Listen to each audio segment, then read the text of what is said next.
South Africa's unemployment crisis worsens as 92,000 jobs are shed in the second quarter, pushing up the country's unemployment rate to 33.5%.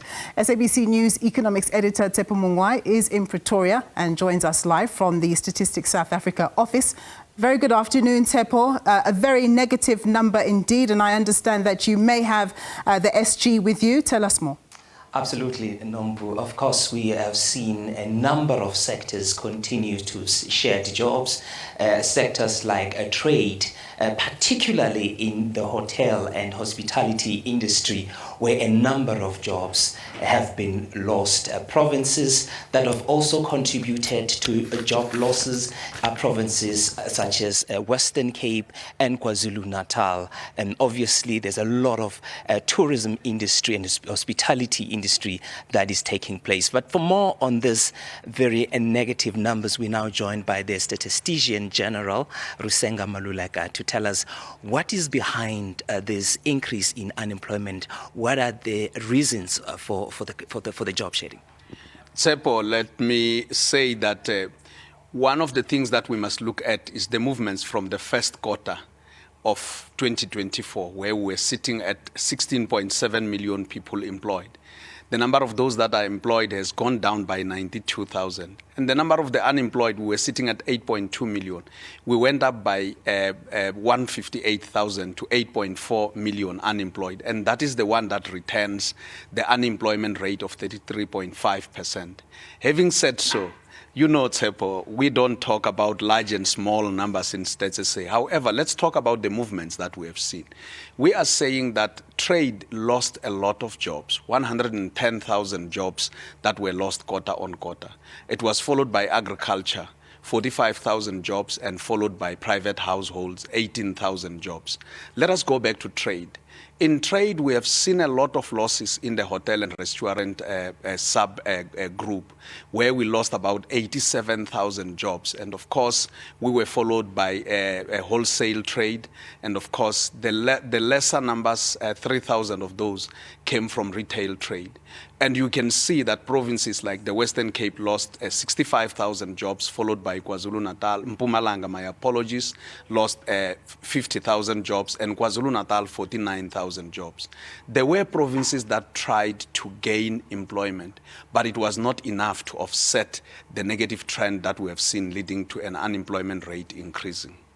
I mean, for viewers, I mean, the number of people who are sitting at home and they are worried about prospects of securing a job.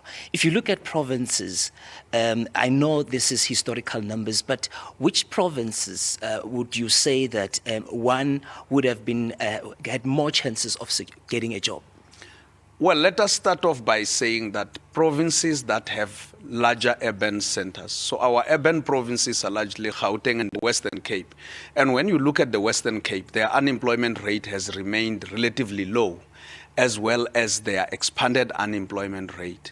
But when you look at Gauteng, for example, their unemployment rate sometimes fluctuates above national average. It's because everyone moves into Gauteng, and when they arrive in Gauteng, they are looking for jobs. So they do get jobs, because we see even the expanded unemployment rate for Gauteng is relatively smaller compared to your rural provinces. Look at the Northwest, for example. It has now overtaken the Eastern Cape.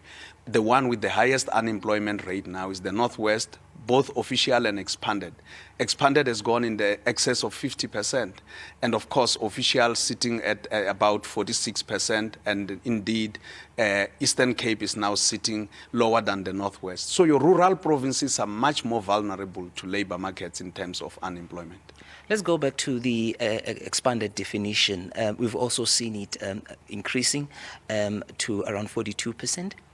Let us start off, when we want to talk about the expanded definition or unemployment rate, Tshepo, we need to move from the official or the narrow definition. We are saying that there are 8.4 million people that are unemployed in South Africa. Those are the ones that are actively looking for employment. We also have another 3.2 million people that are your discouraged work seekers. They have looked for employment, they got tired, they are seated at home. We also have another 800,000 who didn't look for employment for other reasons than discouragement, meaning that they didn't look for employment, but had employment come up, they would have taken it. And indeed, this brings us to 12.4 million. That returns an unemployment rate expanded of 42.6%, which is about 10 percentage points higher than our official unemployment rate of 33.5%. This is, in conclusion, this is one of the highest unemployment rate post-COVID. There's been a number of interventions to deal with our high unemployment rate in the country. Would you say that those interventions, given the numbers that you are releasing today, we are making any inroads, or is still a struggle? Well, one thing that we see, our job is to look at numbers, and numbers always tell a story. So let us look at where we were at levels of COVID. Just before COVID, we were sitting at 16.4 million people employed. We lost 2.3 million jobs second quarter of 2020, straight to 14.1 million. As of now, we are at 16.7 million people employed. And of course, we are seeing that we have actually gone beyond COVID levels of 16.4 million. So we have actually surpassed that. So I would say we are seeing some movements in the number of those that are employed. However, with new entrants, the number of those that are unemployed continues to enter the labor market, and that is the challenge. And most of the people that are entering the labor markets are young people. As you will have seen, their unemployment rate is sitting at 60.8%, and I'm talking about those that are aged 15 to 24 years. And out of the 10.3 million young people that we have about 3.6 million that are not in employment, education, or training. We also have a vulnerability to women. The unemployment rate for women in general is higher than the national average. Black African women, it's even more. It's sitting in the region of 39.9%. And when you go to expanded definition, the unemployment rate for women goes even higher to about 50%, to about 46%, and for Black African women, 50%. Thank you very much. That's the statistician, General Risenga Maluleke. Of course, we've made some inroads in terms of gaining some lost ground due to COVID, but of course, a number of young people are entering the labor market, and many of them do not have the required skills that the economy needs in order to move forward.